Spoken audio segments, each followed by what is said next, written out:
नमस्कार दोस्तों, स्वागत है आपका अपने चैनल जिसका नाम है केवल एग्जाम। इसमें हम अपना कंप्लीट कर रहे थे, पीटी 365 कंप्लीट कर रहे थे, वो भी अर्थव्यवस्था का पोर्शन कंप्लीट कर रहे थे। यूपीएससी 2024 के लिए पीटी 365 जो विजन मैगजीन आती है सबसे अच्छी रामबाण मानी जाती है करंट अफेयर के सेक्शन को लेकर। हर एक टीचर इसको रिकमेंड करता है क्योंकि यह बहुत ही अच्छे तरीके से लिखी जाती है। तो इसी को आज हम देख रहे थे। देखिए, आज होली है तो ज़्यादा बड़ा पोर्शन हम कंप्लीट नहीं करेंगे, हम बहुत ही छोटा पोर्शन कंप्लीट करेंगे। इसमें ऑलरेडी हमने, आप देखेंगे, क्या क्या कंप्लीट कर दिया है। समृद्धि एवं विकास का कर दिया है, राजकोषीय नीति को कंप्लीट कर दिया है, फिर हमने रोजगार और श्रम कर दिया है, बैंकिंग और मौद्रिक नीति कंप्लीट कर दिया है। अब बचता है हमारा भुगतान प्रणाली और वित्तीय बाजार, जो payment system of financial markets के बारे में होता है। इसमें ज़्यादातर 2-3 पोर्शन कंप्लीट करेंगे, बाकी हम जो परसों वीडियो बनाएंगे, तो कल जो वीडियो बनेगा उसमें कंप्लीट कर देंगे। चलिए प्रारंभ करते हैं।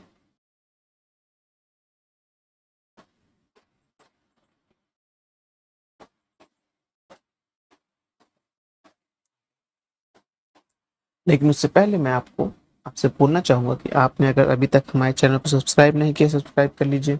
वीडियो अच्छे लग रहे हो तो लाइक करिए और अपना सुझाव देने के लिए कमेंट भी करिए।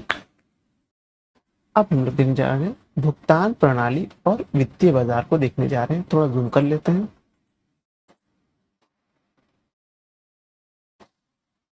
अब दोनों पोर्शन सही आ रहे हैं आपको? चलिए, पहला इसमें जो देखेंगे भुगतान प्रणाली, वो आ रहा है सीमा पार भुगतान, क्रॉस बॉर्डर पेमेंट के बारे में आ रहा है। हाल ही में आरबीआई और बैंक फॉर इंटरनेशनल सेटलमेंट यानी बीआईएस इनोवेशन हब ने G20 एक स्प्रिट 2023 का आयोजन किया। इसका उद्देश्य सीमा पार भुगतान के सुधार के लिए नवीन समाधानों को बढ़ावा देना था। नोट, G20 से संबंधित टॉपिक को पीटी 365 श्रृंखला के अंतरराष्ट्रीय आईआर वाले संस्करण में विस्तृत से बताया गया, मतलब शामिल किया गया है। उसमें देखेंगे आगे क्या कि किस लिए G20 होता है, उसका क्या क्या उपयोग है, उसको देखेंगे। अब सीमा पार भुगतान के बारे में देख लेते हैं। यह एक प्रकार का वित्तीय लेन देन है जो वित्तीय संस्थाओं, व्यवसाय और व्यक्तियों के बीच होता है। ये ध्यान रखिएगा, इसमें लिखा है व्यक्तियों के बीच। क्वेश्चन बनाएगा कि ये औरों के बीच, सिर्फ देशों के बीच होता है, ऐसा होगा, जो कि गलत स्टेटमेंट हो जाएगी। यह व्यक्तियों के बीच होता है। इस प्रकार के लेन देन में प्रेषक यानी सेंडर और प्राप्तकर्ता यानी रिसिप्ट को अलग अलग देशों में स्थित होते हैं। 2030 तक सीमा पार भुगतान बाजार के 290 ट्रिलियन डॉलर तक पहुंचने की संभावना है। ये अच्छा एक लाइन है, ध्यान रखिएगा। अब सीमा पार भुगतान के सामान्य प्रकार क्या क्या वो देख लेते हैं। इंटरनेशनल वायर ट्रांसफर, इसमें कहता है स्विफ्ट, जानते हैं सबका कोड होता है ना, वैसे स्विफ्ट जो है वो स्विफ्ट कोड का उपयोग कर एक बैंक से किसी अन्य देश में दूसरे बैंक में धन हस्तांतरण कहते हैं। जैसे वर्तमान में आप देखते हैं हर एक बैंक का आईएफएससी कोड होता है, वैसे ही इंटरनेशनल जब कोई एक देश दूसरे देश के बैंक को भुगतान करता है तो उसके लिए स्विफ्ट होता है। हाँ, इसी स्विफ्ट के तहत ही जब एक ट्रांजेक्शन दूसरे ट्रांजेक्शन से होती है, एक देश से दूसरे देश के बैंक में जाता है। जब रशिया और यूक्रेन का वॉर चल रहा है उस दौरान आपने देखा होगा कि पूरे पश्चिम देश ने मिलकर रशिया को स्विफ्ट से लेन देन के लिए बैन कर दिया है, मतलब स्विफ्ट प्रणाली से लेन देन के लिए उसने बैन कर दिया है। उससे क्या होगा, उससे ये हो रहा है कि जो रशिया और देशों से अपना ट्रांजैक्शन करता था स्विफ्ट के माध्यम से, तो उस प्रणाली से बाहर चला गया है। उससे उसको नुकसान क्या हुआ है कि उसके पास जो है वित्तीय लेन देन नहीं हो रहा है। तो क्या कर रहा है, सभी देशों से उनके लोकल मुद्रा पर लेन देन करने की बात कर रहा है। आपने देखा होगा भारत ने जो क्रूड ऑयल उससे लिया था रशिया से, वह जो है एक दूसरे के मुद्राओं में लिया था, डॉलर के फॉर्म में नहीं लिया था।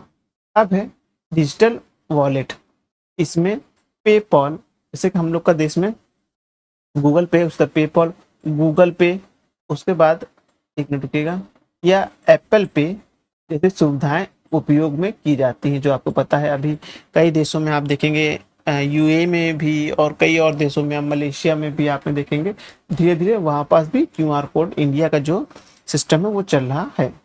अब है इंटरनेशनल मनी ऑर्डर में देख लेते क्या आता है। इसमें थर्ड पार्टी प्रोवाइडर का उपयोग करके इलेक्ट्रॉनिक रूप से जारी किया जाता है। मतलब किसी एक पार्टी को, मतलब एक थर्ड पार्टी होता है, दो लोग को भी लेन देन हो तो कोई एक थर्ड पार्टी आती है तो उसको पहले लोग देते हैं, फिर वहाँ उस देश के बैंकों में पहुंचा देता है, तो थर्ड पार्टी होता है। और अन्य क्या है, इसमें क्रेडिट कार्ड के माध्यम से लेन देन, क्रिप्टो करेंसी आदि शामिल है जो आपको पता है। सीमा पार भुगतान की प्रक्रिया क्या होती है? दोनों जगह के बैंक खाते का उपयोग करके सरलता से सीमा पार भुगतान होता है। ऐसे ये पेमेंट मैसेज हो गया, अभी किसी देश से दूसरे देश में जाना है, अब यहाँ से बैंक ने सेंड किया, देखिए बैंक लिखा है क्योंकि ये जो हो रहा है स्विफ्ट के माध्यम से इसमें शो कर रहा है। अब यहाँ रिसीव हो गया। इस तरह अंतरराष्ट्रीय बैंक एक दूसरे के पास अपना खाता खोलते हैं और उसी के जरिए विदेशी मुद्रा का भुगतान होता है। अक्सर क्या होता है, प्रत्येक बैंक किसी दूसरे देश के बैंक के लिए खाता अपने पास रखता है। अब है प्रतिनिधि बैंक का उपयोग करके सीमा पार भुगतान कैसे होता है वो देख लेते हैं। इसमें क्या होता है, और ये बैंक जो है ये एक यहाँ जो है आप देखेंगे अपना प्रतिनिधित्व बना के एक बैंक को रखता है, जो कि आप देखेंगे करेस्पॉन्डेंस के रूप में होता है कि एक मान लीजिए आप भेजेंगे पहले इस बैंक को, मान लीजिए ऐसे मानिए ये इंडिया का बैंक हो गया और ये जापान का बैंक हो गया। अब यहाँ पर आप देखेंगे कि लंदन का स्विस बैंक हो गया, तो क्या हो गया, एक वो प्रतिनिधि के रूप में हो गया, करेस्पॉन्डेंस के रूप में हो गया, तो पहले यहाँ भेजेंगे फिर इसके थ्रू ये यहाँ आ जाएगा, यही इसमें बताना चाह रहा है। अब इसके तहत अंतरराष्ट्रीय बैंक एक दूसरे के पास अपना खाता नहीं खुलवाते हैं, इसके बजाय किसी माध्यम या प्रतिनिधि बैंक में अपना खाता खोलते हैं और वे इसी के जरिए विदेशी मुद्रा का भुगतान करते हैं। ये दे रहा है ना, ये टर्मिनोलॉजी दे रही है, इसका मतलब ये, इसका मतलब ये ध्यान से पढ़िए, इसी से पेपर बना देगा क्वेश्चन कि कैसे कैसे कैसे बोल देगा कि जो आपका करेस्पॉन्डेंस बैंक होते, प्रतिनिधि बैंक होते, वो कैसे कार्य करते हैं। उसमें बोल देगा प्रत्येक देश एक दूसरे के लिए खाता खोलते हैं, तो ऐसा नहीं है, कोई देश किसी के लिए खाता नहीं खोलता है करेस्पॉन्डेंस बैंक में, वो किसी और प्रतिनिधि के रूप में चुनते हैं।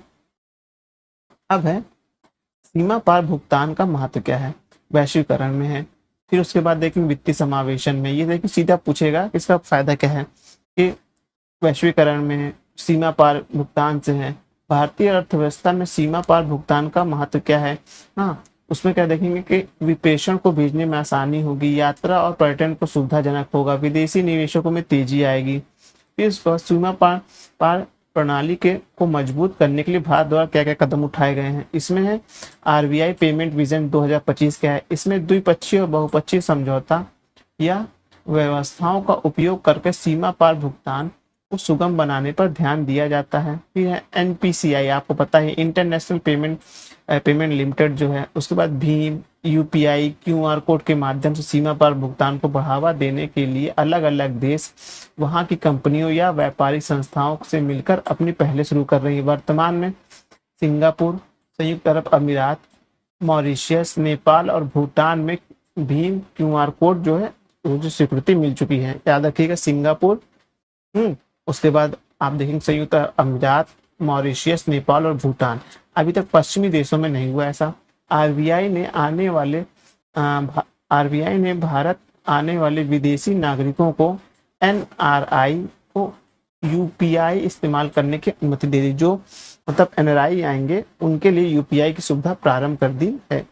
सीमा पार भुगतान के लिए सेंट्रल बैंक डिजिटल करेंसी यानी कि सीबीडीसी का उपयोग कर भारत यूएई समझौता ज्ञापन हुआ है। अब है भारतीय प्रतिभूति एवं विनिमय बोर्ड से भी इस समय देखिए चर्चा में था, क्योंकि जब वो हुआ था क्या नाम है, अडानी की जब बॉन्ड गिर रहे थे, मतलब प्राइसेस गिर रहे थे, उस समय से भी काफी चर्चा में आया था।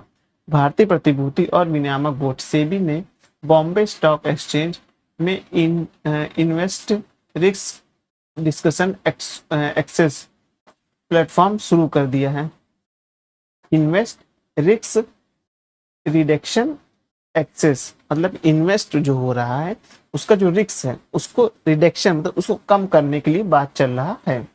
अब यही चीज है कि invest risk reduction association access के बारे में हम देखने जा रहे हैं। प्लेटफॉर्म के बारे में क्या है, सेबी ने IRRA प्लेटफॉर्म को मुख्य रूप से ट्रेडिंग के समय आने वाले टेक्निकल ग्लिच में निवेश से बचने के लिए आरंभ किया है। ट्रेडिंग के समय टेक्निकल ग्लिच के चलते निवेशक अपना ऑर्डर एग्जीक्यूट नहीं कर पाते हैं। इसमें दो फेस होते हैं, एक प्राइमरी साइट और एक जो होता है वो डिजास्टर रिकवरी साइट होता है। यह प्लेटफॉर्म सभी ट्रेडिंग केंद्र के ट्रेडिंग मेंबर्स के ट्रेड को डाउनलोड करता है। साथ ही यह इंटरनेट के माध्यम से ट्रेडिंग या वायरलेस तकनीक का उपयोग करने वाले निवेशक को IRRA जो है एक्सेस करने के लिए एक लिंक के साथ SMS भेजता है। देखिए ये भी नया आया है, प्रश्न से तब बनेगा कि ये जो अभी आया ये क्या है, किस क्षेत्र से संबंधित है। तो ये ट्रेडिंग के सुविधा से संबंधित है, बस इतना आपको ध्यान रखना है और इसमें और कुछ नया नहीं आएगा। साथ ही इसमें देखेंगे आप कि इसे देश के सभी stock exchange, Bombay stock exchange, NSE, NCDEX और MCX और metropolitan stock exchange of India और संयुक्त रूप से विकसित किया गया है। उसके बाद सेबी के बारे में देखें। सेबी की स्थापना भारतीय प्रतिभूति और विनियामक बोर्ड अधिनियम 1992 के प्रावधान के अनुसार 12 अप्रैल 1992 में की गई थी। इस कानून के जरिए इसे एक सांविधिक निकाय बनाया गया है, स्टैट्यूटरी बॉडी बनाया गया है, कॉन्स्टिट्यूशनली नहीं है। हालांकि इसे भारत सरकार ने एक संकल्प यानी रेजोल्यूशन के माध्यम से 1988 में गठन किया था। संरचनात्मक देख लें, इसकी संरचना में कितने लोग होते हैं। बोर्ड में 9 सदस्य होते हैं। अध्यक्ष केंद्र सरकार द्वारा नियुक्त किया जाता है। अब है 4 पूर्णकालिक सदस्य होते हैं, 4 अंशकालिक सदस्य होते हैं। इसमें से बोर्ड के एक सदस्य को RBI नियुक्त करता है और 2 बोर्ड सदस्य वित्त मंत्रालय के द्वारा तथा 5 सदस्य केंद्र सरकार द्वारा नियुक्त किए जाते हैं।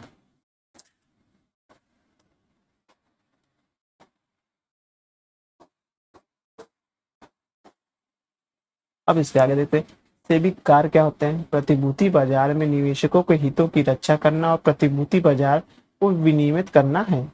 फिर स्टॉक एक्सचेंज के कामकाज को विनियमित करना है।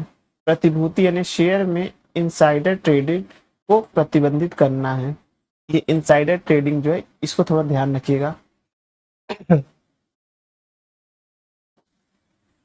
फिर है उसके बाद देखेंगे स्टॉक ब्रेकर्स, सब ब्रेकर्स, शेयर ट्रांसफर एजेंट आदि का पंजीकरण करना और उनका विनियमन करना है। निवेशक शिक्षित और मध्यम वर्गीय को प्रशिक्षण को बढ़ावा देना कि अच्छे निवेश करते, पढ़े लिखे, आपको पढ़ के हर एक निवेश करना चाहिए, तो इस कोई गलत काम ना हो, इसी के लिए सब है। सेबी की शक्ति क्या है, यह अर्ध विधायकी और अर्ध न्यायिकी निकाय है, आपको पता होगा। यह प्राथमिक और द्वितीय बाजार के कामकाज को विनियमित करने और विनियम तैयार कर सकता है, पूछताछ कर सकता है, नियमों को पारित कर सकता है और जुर्माना लगा सकता है। उसके बाद प्रतिभूति कानून संशोधन अधिनियम 2014 के आधार पर सेबी 100 करोड़ रुपए या उससे अधिक के मूल्य के किसी भी मनी पूलिंग योजना को विनियमित कर सकता है। साथ ही नियमों और गैर अनुपालन में मामलों का परिसंपत्ति को अटैच कर सकता है। बस इतना ही इस पे ध्यान रखिएगा। और किसी भी व्यक्ति या संस्था को टेलीफोन कॉल सेंटर रिकॉर्ड के जरिए जानकारी मांग सकता है, मतलब कैसे क्या बात हुई इसके बारे में जानकारी मांग सकता है। अब सेबी के द्वारा हाल ही में कुछ पहले शुरू की गई उनके बारे में देख लेते हैं। क्या क्या पहले हैं, इसमें थोड़ा छोटा कर दूं। हाँ, अब है इनिशियल पब्लिक ऑफरिंग यानी कि IPO के लिए संशोधित समय सीमा। जो IPO जो आता है उसके लिए समय सीमा जो नहीं लाई गई उसको देख लेते हैं। भारतीय प्रतिभूति एवं विनियामक बोर्ड ने कंपनी की IPO लिस्टिंग की समय सीमा 6 दिन से घटाकर 3 दिन कर दी गई है। इसे T+6 की जगह T+3 कर दिया गया है। आईपीओ का तात्पर्य प्राथमिक बाजार में जनता को प्रतिभूति की बिक्री से है। यह कंपनी के लिए धन जुटाने का सबसे बड़ा स्रोत में से कार्य करती है। सेबी का नया कदम आईपीओ जारीकर्ता के लिए ईज ऑफ डूइंग बिजनेस को बढ़ावा देना है, साथ ही कंपनी को पूंजी और तरलता का त्वरित पहुंच बनाना है। देखिए, ये आईपीओ क्यों चर्चा में आया था। देखिए, आपने पेटीएम आईपीओ ला रहा था, लॉस हो गया था। फिर कई ऐसे संस्थाएं मतलब कंपनियां आईपीओ ला रही थी, जब सेबी ने उनसे पूरे डॉक्यूमेंट मांगे तो उन्होंने डॉक्यूमेंट नहीं दिए। हाँ, उसके बाद उन्होंने बैकफुट पे आ गए, जैसे इसमें मामा अर्थ वाले आए थे और भी कई कंपनियां थी। हाँ, ओला वाले के साथ भी शायद यही सीन था। तो आईपीओ उस समय चर्चा में आ गया था। आईपीओ क्या होता है? Initial public offering. पब्लिक को सबसे पहले ऑफर कर रहे हैं आप, जब पहली बार आप मार्केट में आ रहे हैं तो आप इनिशियली मतलब कि आपने अपने शेयर बेचना चाह रहे हैं, जो प्रारंभिक शेयर बेचना चाह रहे हैं, तो उसे ही इनिशियल पब्लिक ऑफरिंग कहते हैं। ये पहले जो होता था, इसके लिए समय सीमा जो थी वो सेबी के लिए पहले 6 दिन की थी। अब इसको घटाकर 3 दिन कर दिया गया, जिससे लोग जल्दी जल्दी काम कर सके और जो कंपनियां हैं उनको ज्यादा से ज्यादा पैसा मिल सके। इससे क्या होगा? ईज ऑफ डूइंग बिजनेस को बढ़ावा मिलेगा। अब है BRSR कोर फ्रेमवर्क, देख लेते हैं। भारतीय प्रतिभूति और विनियामक बोर्ड सेबी ने BRSR कोर आश्वासन के लिए फ्रेमवर्क और मूल्य श्रृंखला के लिए ESG प्रणाली की शुरुआत की है। पर्यावरण, सामाजिक और गवर्नेंस एक फ्रेमवर्क है जो हितधारकों को यह समझने में मदद करता है कि कोई संगठन ESG मानदंडों से संबंधित जोखिम और अवसरों का प्रबंध कैसे कर रहा है। सेबी ने इसके लिए भारतीय प्रतिभूति और विनियामक बोर्ड सूचीबद्धता, दायित्व और प्रकटीकरण आवश्यकताएं विनियम 2015 में संशोधन किया है। संशोधन के जरिए निम्नलिखित बदलाव किए गए हैं।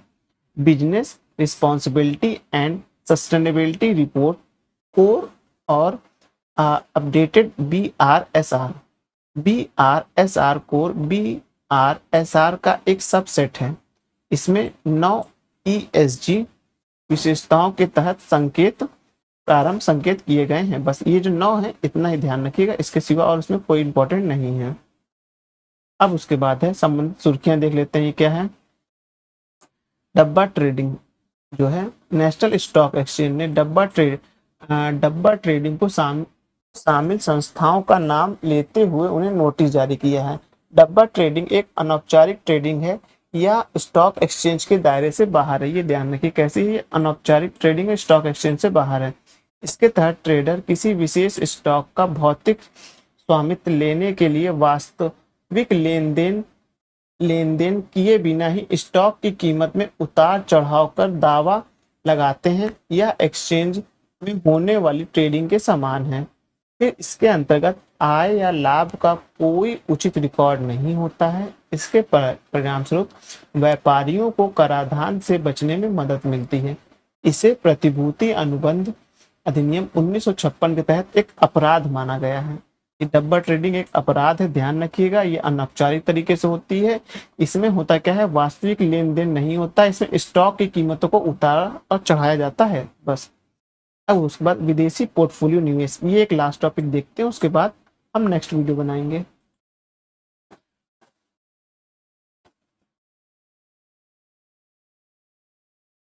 चलिए देखते हैं। हाल ही में सेबी ने उच्च जोखिम वाले कुछ चिन्हित विदेशी पोर्टफोलियो निवेश की ओर से अतिरिक्त प्रकटीकरण को अनिवार्य करने पर प्रस्ताव पेश किया है। इस फ्रेमवर्क या प्रस्ताव को एक परामर्श पत्र के तौर पर जारी किया गया है। भारत में एफडीआई की मौजूदा प्रावधान क्या है, ये देख लेते हैं। सेबी द्वारा जो विनियमित होते हैं एफडीआई, उनके बारे में है। या सेबी विदेशी पोर्टफोलियो निवेशक अधिनियम 2019 के तहत विनियमित है।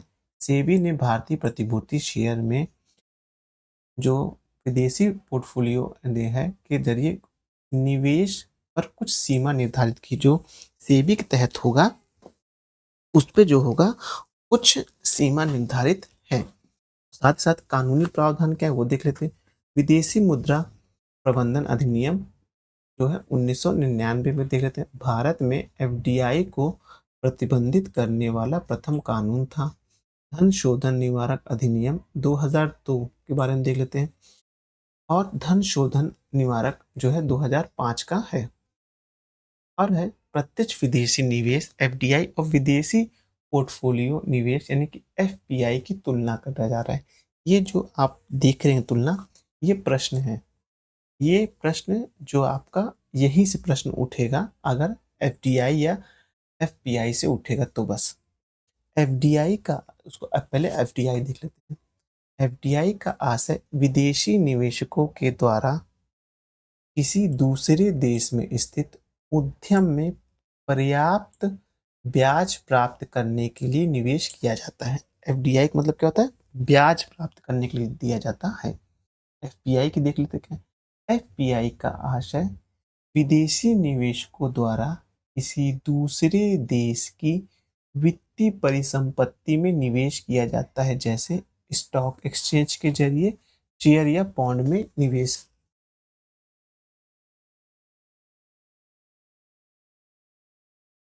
अब देखिए इन दोनों में अंतर समझिए। विदेशी यानी एफडीआई जो होता है वह किसी देश में जो पर्याप्त ब्याज प्राप्त करने के लिए होता है, ठीक है। मतलब सीधा एफडीआई आएगा, हाँ, या ग्रीन फील्ड आएगा या ब्राउन फील्ड आएगा। ग्रीन फील्ड में एफडीआई का तात्पर्य ऐसे देश से होता है, हाँ, ऐसे देश से होता है जो आप देखेंगे ग्रीन फील्ड में जो एकदम नया स्टार्टअप हो या एकदम नई क्रांति जो एकदम स्टार्ट से स्टार्ट हो रहा हो, उसमें उसे ग्रीन फील्ड कहते हैं। ब्राउन फील्ड एफडीआई किसे कहते हैं? जहां पहले से कुछ निवेश हो चुका हो, कोई परिसंपत्ति बन चुकी हो, उसमें और ज्यादा मतलब कि अच्छा करने के लिए जो है वो एफडीआई लाया जाता है। लेकिन एफपीआई क्या होता है? एफपीआई ये होता है जो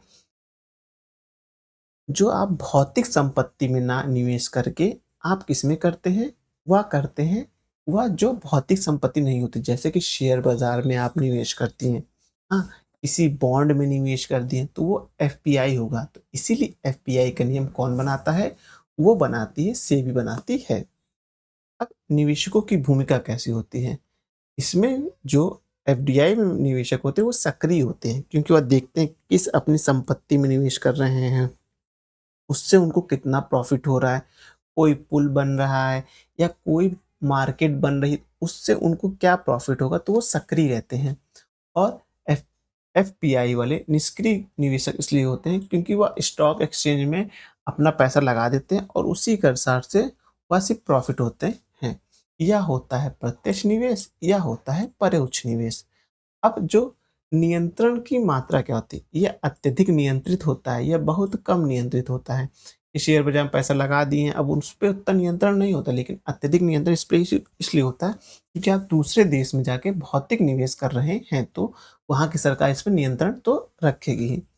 अब दोनों की अवधि कैसी होती है? जो आप देखेंगे एफडीआई होता है, वह एफडीआई होता है दीर्घकालीन निवेश के लिए, क्योंकि कोई परिसंपत्ति बन रही तो उसका रिटर्न देर में आएगा, तो इसलिए वो दीर्घकालीन होता है। लेकिन अल्पकालीन निवेश जो होता है वो एफपीआई होता है, वो तुरंत अपना ब्याज कमाना चाहता है, वो तुरंत स्टॉक एक्सचेंज में पैसा लगाकर अपना प्रॉफिट उठाना चाहता है। अब है उसके बाद कहाँ निवेश किया जाता है, पूछ रहा है।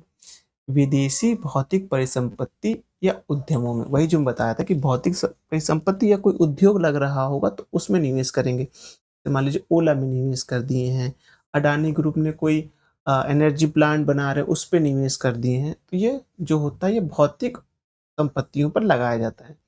लेकिन जो एफपीआई होता है वह दूसरे देश की वित्तीय परिसंपत्तियों में लगाया, जो वित्त की संपत्ति होती है, मतलब भौतिक एक्सचेंज या तो स्टॉक एक्सचेंज उसके लिए लगाया जाता है।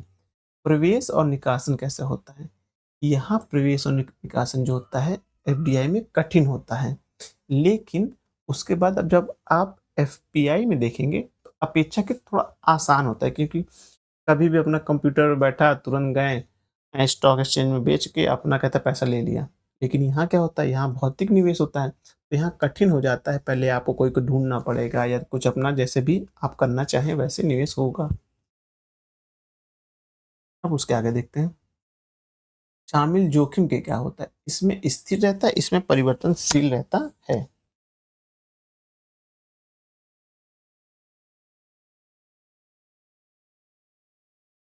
अब है एफपीआई से संबंधित समस्याएं क्या है।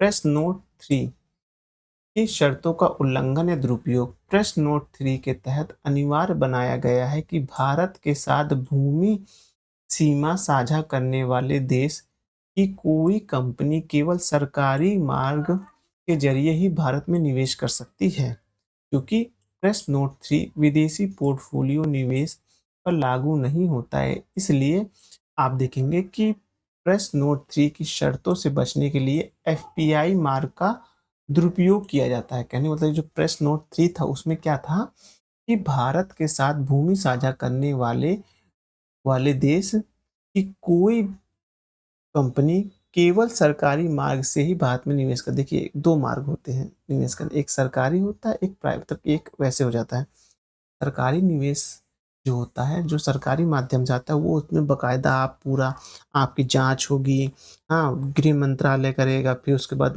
वो जो वाणिज्य मंत्रालय करेगा, फिर इनकम टैक्स सब सब कुछ देख-दाख के उसमें निवेश होता है। लेकिन जो एफपीआई में क्या होता है उसमें इतना देख-दाख के नहीं होता, आप डायरेक्ट इन्वेस्ट कर सकते हैं। देखिए, ये सरकारी मार्ग चर्चा में कब आया था, जब आप कोविड-19 के दौरान देखेंगे तो चाइना के किसी बैंक ने भारत के किसी बैंक शायद एचडीएफसी में अपना शायद 3% या 10% ऐसा कोई एक बैंक था इंडिया का, उसमें निवेश कर दिया था। उससे क्या हो गया था, भारत सरकार घबरा गई, तब इसीलिए उसने प्रेस नोट निकाला था। इसमें बोला गया था कि अगर आप भारत की सीमा के साथ भारत की सीमा से जो भी देश अपनी सीमा साझा करते हैं, अगर उनको निवेश करना है भारत में, तो वो केवल सरकारी मार्ग से निवेश कर सकते हैं। लेकिन विदेशी पोर्टफोलियो निवेश में क्या हुआ, उसमें ऐसा नहीं था, वो इनडायरेक्ट भी आ सकते हैं। उसके बाद है इसके बाद संबंधित पार्टी लेन-देन की प्रकटीकरण में विफलता भी होती है। अब एफपीआई के विनियमों के लिए सेबी का प्रस्ताव। अब इतना आप देख लीजिए, कुछ इम्पोर्टेंट नहीं है।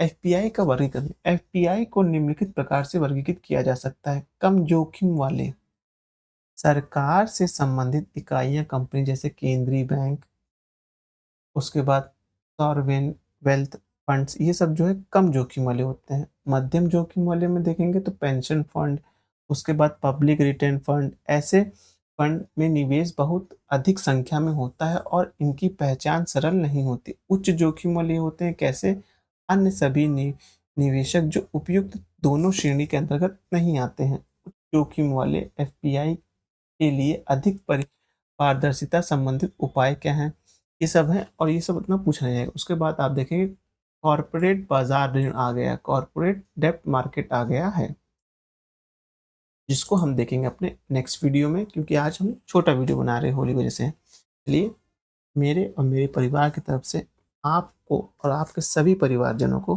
हैप्पी होली। हाँ, पढ़ते रहिएगा, थोड़ा थोड़ा पढ़ते रहिएगा, थोड़ा थोड़ा समझते रहिएगा, बस, और काम इसी में हो जाएगा। चलिए।